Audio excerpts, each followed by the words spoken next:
Good afternoon. I'm George Latimer, Westchester County Executive, and I'm here today with the Chair of the Westchester County Board of Legislators, Catherine Borgia, Mary Jane Shimsky, a member of the Board of Legislators, a former Majority Leader, Kathy Halas, who heads the Child Care Council in Westchester County, and our Commissioner of the Department of Social Services, Leonard, to make an announcement about a great initiative that we think is going to be very important for families across the county who are looking for additional assistance in child care.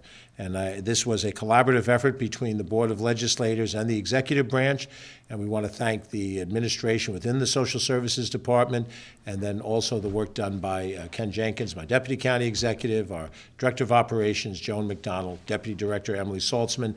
Victory has 1,000 parents. Unfortunately, the reverse is not true.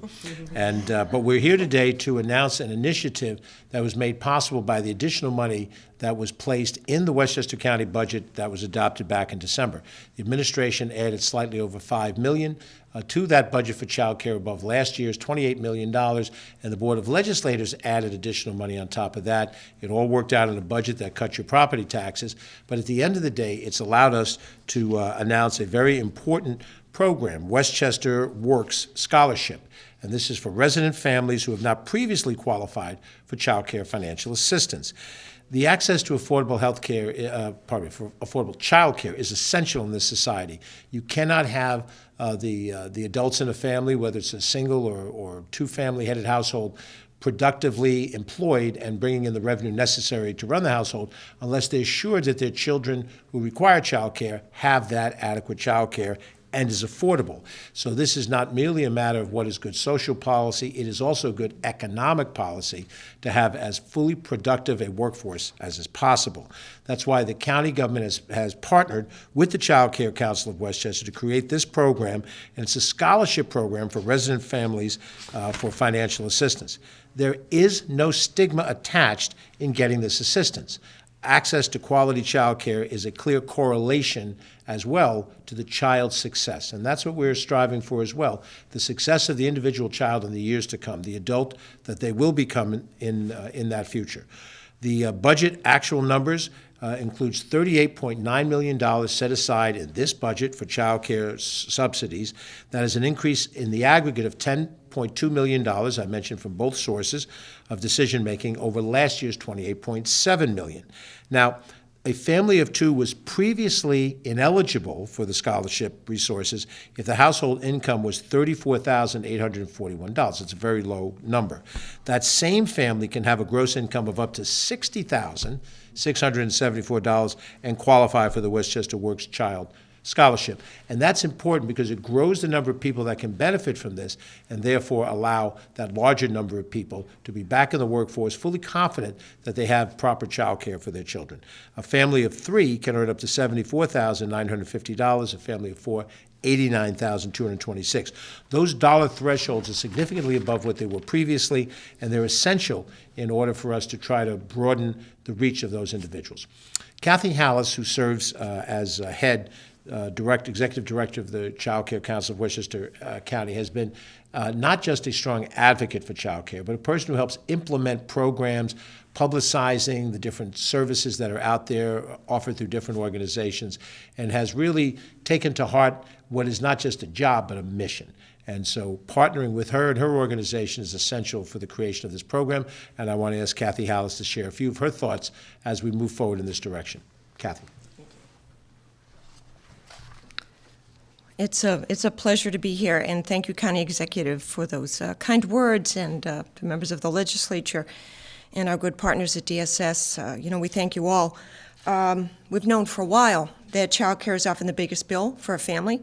Infant care in a Westchester center can cost $21,000 and up, much more than tuition, frankly, at a public college. There are over 114,000 children under the age of 13 whose parents are working in Westchester. 45,000 of those children are in families that could not possibly afford childcare at the current prices because it could take perhaps even half of their gross income. And why should we care about that? Because it means that parents who want to work are unable to, employers who are looking to hire workers are unable to, and it means that children who would benefit from early learning and socialization won't get those opportunities and may arrive at kindergarten already behind, some never to catch up. Our country's approach to childcare has been deeply flawed, and we've paid a high price for that. With decreasing participation in the workforce by women, a trend that is several decades old, and it was exacerbated, of course, by the pandemic. And while we've been hopeful, and we are hopeful still, that New York State will take some critically needed steps in their budget to make childcare more affordable, Westchester County didn't wait, putting affordable childcare within reach for the first time for so many families in the 2022 budget. So on behalf of the thousands of parents that we speak to each year, we thank the county exec and his team and the Board of Legislators for raising income eligibility for the Child Care Subsidy Program and creating the new Westchester Works Child Care Scholarship Program, which we're very proud to administer at the council. This program was called Westchester Works for a reason. These scholarships will go to parents doing important jobs that we need and value in Westchester. These parents work in our banks, our hospitals, our schools, our stores, our transportation systems, and at the same time, the children will be prepared for learning and for life.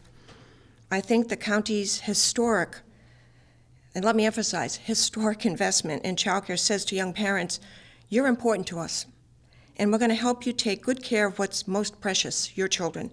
It says that Westchester is an awesome place to raise a family. So you can find everything you need to apply for the Westchester Works Scholarship on our website, and we hope that employers of all sizes, too, will help get the word out to their workers. Thank you again. Thank you, Kathy. We appreciate that. We're joined in the studio here with some other important people that I want to make sure that you know are present for this, very involved in the development of this program. Our Deputy Director of Operations, Emily Saltzman, joins us here. Our first Deputy Commissioner of the Department of Social Services, John Beefus, is with us, and the Chief of Staff for the Board of Legislators, Melanie Montalto, is with us as well. Rosie Finizio, who's the Director of Policy and Program, has worked in this area of child care during this whole pandemic, has also been a staple at our vaccination centers, also with us today, all of them contributory in this policy. The Board of Legislators had a critical role to play in the budget process, as they do. It is their prerogative to modify and ultimately approve the end product. Catherine Borgia, who now serves as the chair of the Board of Legislators, was chair of the Budget and Appropriations Committee. And she reminded me before we came to start this that X number of years ago, when I was a member of the State Assembly, she was visiting me as an advocate on child care issues. So her advocacy goes from being outside the system to being an important player inside the system and helping to create the kind of public policy that we're announcing today. So let me invite her to share her thoughts at this point. The chair of the Westchester County Board of Legislators, the Honorable Catherine Borgia. Thank you, Mr. County Executive. I should have told you that it was actually when you were in the County Board of Legislators that I first began advocating for child care. So this is an issue that I've worked on for a very, very, very long time, and I can't tell you how proud I am of the budget presented to us by the county executive and then made a little bit more enriched by the County Board of Legislators for all the reasons that you've already heard. And let me also say that the ability to go back to work, the ability to have more income to enrich your family's quality of life is only possible when there is high-quality child care. We've known for decades, at least 3 decades, that money invested in early childhood bears the most benefits over the course of a person's life. That's why this money is so critical, and I'm so proud to be here to announce this opportunity for families in Westchester County. And I really appreciate the collaborative work done by everyone here, and I know this is going to be a big boon for Westchester families. Thank you. Thank you, Madam Chair. We're also joined by a colleague of Chairwoman Borgia, who was a member of the Board of Legislators. She previously served as immediate past majority leader, so as this budget was being put together, the role played by Catherine Borgia in Budget and Appropriations was complemented by the role played by Mary Jane Shimsky. And now, as a member of the legislature with other different items in her portfolio, she's long been a champion of this issue, and we want her to share a few thoughts. Mary Jane Shimsky, County Legislator. Thanks so much, George. When I first showed up at the Board of Legislators in early 2011, there was a big struggle as to whether we were going to be subsidizing much child care at all. And that struggle was taken on by now former retired Vice Chair Elfrida Williams, Lois Bronze, who was a champion of child care for many years and was the first female chair of the Board of Legislators, also did what she could as an emerita. The Lois Bronze Children's Center in Greenburgh, of course, is named after her. But there were years of struggle just to keep treading water on the subject, as families were getting further behind and as the need for affordable quality childcare was getting more and more acute. When George took over as county executive, we were all hopeful, and then we had certain economic crises we had to deal with. Fortunately, due to the increase in federal aid over the course of the pandemic, we are now in a position where we can do what we need to do for Westchester County's families. And I am so excited that we're able to raise the income thresholds, because we all know that if you're grossing $34,000 a year, you cannot afford childcare and food, much less rent, electricity, shoes, soccer memberships, and so on.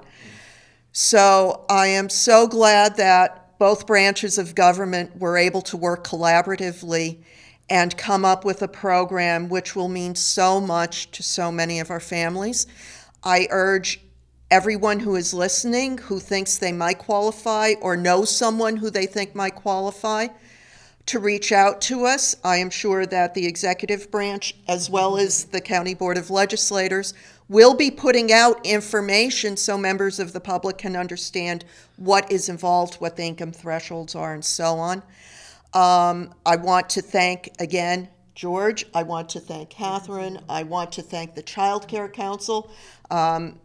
Kathy Halas was one of the first people I met when I showed up here, and she's been working very hard. Commissioner Towns and everyone else who made this great day happen.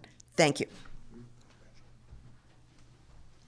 Thank you very much, Legislator Mary Jane Shimsky. Our last speaker is going to be our Commissioner of the Department of Social Services. Westchester County has a number of large departments and then some smaller offices that cover a multitude of functions, from treating sewerage to running a bus system in an airport, policing the parkways, and providing emergency services in a county jail. But the single largest department of county government, the most number of people, and arguably the most immediate critical role is that of social services. The state government tasks county governments to run a Department of Social Services that provides to people in the greatest need. Leonard Towns has devoted his life professional life to this work in Westchester County. We're very happy just last year to promote him to the position of Commissioner of the department. He has been on the firing lines individually, personally, and through the various people that report to him in trying to deliver services to people in need. And this is certainly a program that will fall to his department to be responsible for, and hopefully it's an added resource in his being able to deal with the people that do have those needs. So, Commissioner Leonard Towns. Thank you, George. Thank you to your executive team. Thank you to the legislators and Kathy House. Thank you. This is a good day. I'm excited. I'm happy. I'm looking forward to the good things that can come. You know, children are the most precious thing that we have, and it's our duty and responsibility to raise them up and give them great opportunities to move forward in life. In the scriptures, Proverbs chapter 2 talks about how raising a child up in the way they should go and how they won't part from it when they get older. And that raising up starts with child care. Appropriate child care, loving, kind, beautiful environments that help kids learn the necessities, learn to be social and grow as individuals. I can speak personally to it. I remember my days of nursery school and being a child and being in that environment with other kids and being supported by the teachers who were there. And then later on in my later years, my mom, God rest her soul, was a director of a daycare center right here in White Plains on Church Street. And I remember going there and seeing the love of the children and the workers and just what it did to build up the spirits of the children. I had the opportunity to play Santa Claus for them, and I thought it was just a beautiful, loving environment. And so childcare is really, really important. And I'm glad that we have an opportunity to expand it, to open it up to more people who are eligible so that we can help Westchester County thrive by building our economy. And as I got older, another part of that story is in my working years, I was working in Mount Vernon, and a coworker came up to me and she said, you know, I got to thank you, and I got to thank your mom. She was there for me when I needed childcare. I didn't know what I would do if she didn't assist me. She got me on my feet, and I'm here where I am today. And she was working for the county in a very successful job. So it's the beginning of great things for children. And my team is ready. We're prepared. We look forward to servicing all those in Westchester who are eligible at our 10 County Center Child Care Subsidies Office. Thank you. Thank you very much, Commissioner Towns. Before we go to questions from the press, we'll check to see that we have any. We don't have any questions. So if there are any from those members of the press that are following us, please feel free to call our communications office, Catherine Chaffee, our Director of Communications, at 995-2932. If you'd like, you can certainly speak to Chairwoman Borgia and her team at 995-2800, and we'll be happy to give you whatever other information that we can. Just to close off, when I was in high school, I remember having a class in English literature in which we had to study great poems and great plays and so forth. And as a 10th grader, I didn't necessarily grasp the significance of some of the things that I was reading and memorizing. And I always remember that we were studying the poet Wordsworth, and in one of his poems, he had a line that said, "The child is father to the man." I did not understand what that meant. I raised my hand. I asked the teacher in class, 10th grade, what does it mean? How can a child be the father to the man? Isn't the man the father to the child? And I'll never forget what Ms. Dennis said that day to me. She said, what happens to the child is what creates the adult, the man, that child grows into. And I realized what Wordsworth was saying, and I realized by seeing it in my life and my daughter's life exactly what that means. The energy and the effort that we put into that child is what will then shape the person of the future, for better or for worse. And many times we create structures, police, correction structures, to deal with the failures of that happening the way that we would hope to happen in a society. So this is an opportunity to try to make sure that there's proper child care so that that child has the best chance of growth in those years where child care is necessary. I remember being, the son of working family, and there wasn't child care available to us, and at a rather young age, we were latchkey kids, myself and my younger sister, where I was responsible at an age before I was probably truly responsible to keep an eye on my sister when we came home from school, because my mother had to work and my father had to work in order for us to have any kind of a productive life. But there are things that we believe in Westchester County. They're not my personal beliefs. They're shared by my colleagues on the Board of Legislators. And I think to the greater extent they're shared across the political aisle in Westchester between people who have different political affiliations. But we do believe that the tools of government should be used in cooperation with business and with the not-for-profit world to address issues that we have before us, not to ignore them, not to say this is not the job of county government to do this, that, or the other thing. It's our responsibility to do what falls within our scope, to try to help deal with those problems, and to make sure that children grow with the best possible care, to make sure that the economy functions in the best possible way because able-bodied adults can contribute to that economy. That is why we've allocated this money. And we always have understood, all of us as decision makers, both sides of the aisle, that we are going to be diligent about maintaining as low property taxes as we can, having cut them the last 3 years. We're diligent about making sure that crime does not run rampant in our county. 4 years ago, our rate of crime was higher than it is today. But at the same time that we handle taxes and crime, we also handle needs that are both social and economic, and that is what today is about, trying to make sure that we address those problems as straightforwardly as we can. So we appreciate you being a part of it. I want to thank my partners in government, as well as those from the not-for-profit world, for being part of this. This initiative is just one step in the many steps that we hope to take, and we'll return, as will Chairwoman Borgia and her team and the County Board of Legislators, to communicate to the public when we have these ideas and these programs, which we hope you agree are steps in the right direction. I'm George Latimer, County Executive. Thank you for watching, and have a good day.